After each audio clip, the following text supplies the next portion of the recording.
Good afternoon. So what we're going to talk about today is what I'm putting in my beds in my greenhouse and also what I use as potting soil. I have a array of stuff laid out here, but let's go over what I'm putting in my beds first. In my beds, I'm using this right here and this right here. The only real difference between this one and this one is this has some turkey and cow manure mixed into it. And it has a lot. It's fairly coarse. Has a right smart of wood chip. Hardwood fines is what it says. It comes from a mill down in Alabama. Both of these products do. This here is just arbor waste, as you can see. Ground up wood chip. I use both. I'll use about 3 to 1. 3 bags of this to 1 bag of this mixed in. And then about 25% of my mix I want to be this product right here, is perlite. Gotta add a lot of air. And while the wood chip is chunky, it's going to break down and create dirt.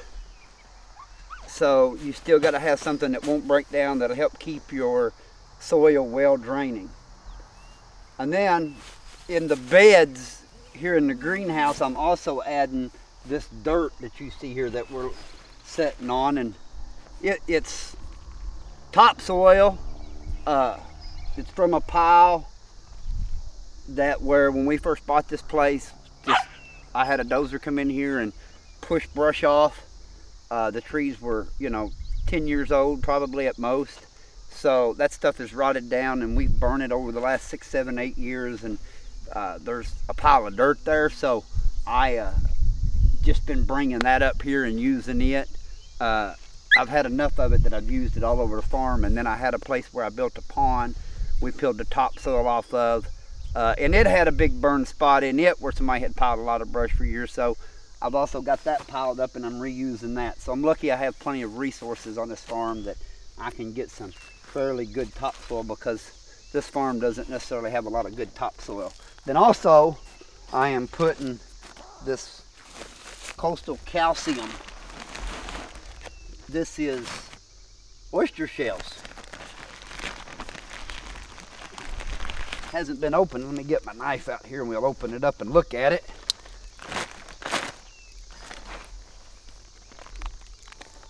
And it's just like a rock, but I mixed that into it. Even this, I also doing the same thing in my regular potted trees too. It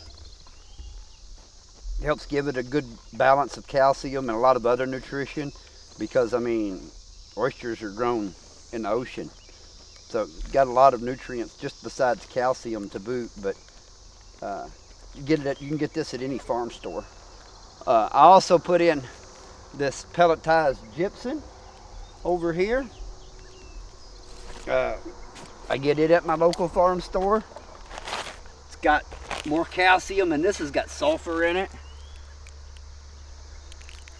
But it's a good product to use, slow release. So that gives you some, it don't take a whole lot. As you can see, 40 pounds covers 4,000 square foot. So a handful here and there go a long way. And then also, around back over here, I'm also putting this diatomaceous earth in. It has a lot of selenium and calcium bentonite,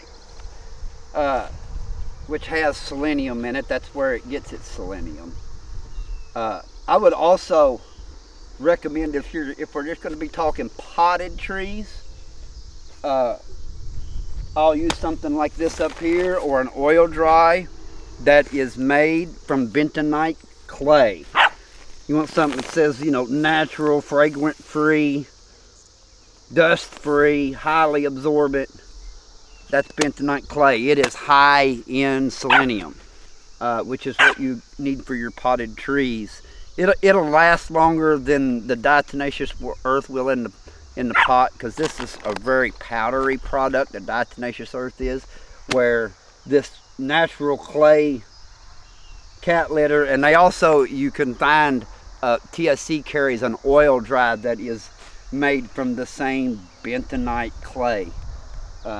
Now whether it's natural or I don't know, but it says this is a highly absorbent, all natural product that's fragrance free, non-clumping cat litter. Perfect in your potted trees to give it some more nutrition when you really don't want to be putting that dirt in your pots, because it'll just get too heavy. And you still got to have the perlite. So always put perlite in it, because you're not going to naturally get enough air if you don't. Even over time, whatever you put in there, it's going to break down and not be that way. So perlite's not going to break down, and it's going to keep your soil aerated all the time. So that's the things that I am using in my beds in the greenhouse, and what I'm putting in my potted figs, and how I'm doing it. You can just kind of play with some of the amounts, do some reading and do some study, and it'll kind of give some recommendations. Depends on what size and how much, you know, of an area you're using it in, how much you need. So that's why I don't really talk how much, you know.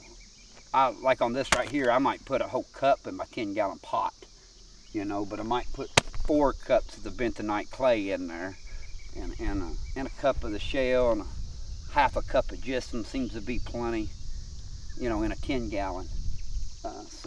And you might give it a little more, a little less. It just kind of depends on your preference. Everybody's got their own thoughts and opinions and researches. So, and I kind of do various things, and there's not a lot of difference. But you definitely want some selenium in there. And you could also, if you have access to rice hulls. Rice hulls is another good product that you can use in your figs, whether it's potted or raised beds or whatever. It's got some selenium in it as well. So there it is. That's what I'm using, and this is what's been working for me. Thanks for watching.